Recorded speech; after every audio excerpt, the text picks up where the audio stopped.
Hi అండి. Welcome to Dwaraka Chacko house. ఈరోజు మనం వీడియోలో వెల్లుల్లి కారం ఎలా తయారు చేయాలో చూద్దాం. ముందుగా మనం ఒక కప్పు ఉప్పు, 2 కప్పుల కారం, 1 కప్పు వెల్లుల్లిపాయలు, 1 కప్పు కరివేపాకు తీసుకొని పక్కన పెట్టుకోవాలి.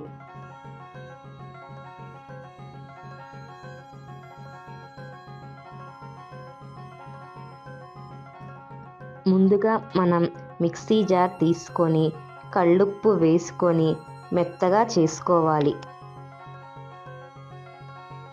ఉప్పు మెత్తగా మెదిగిన తర్వాత కారం, వెల్లుల్లిపాయలు, కరివేపాకు వేసి మెత్తగా మిక్సీ వేసుకోండి.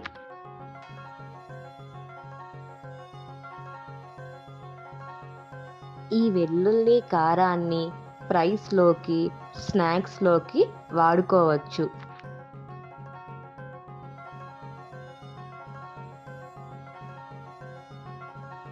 అందరూ ఇష్టపడే వెల్లుల్లి కారం రెడీ.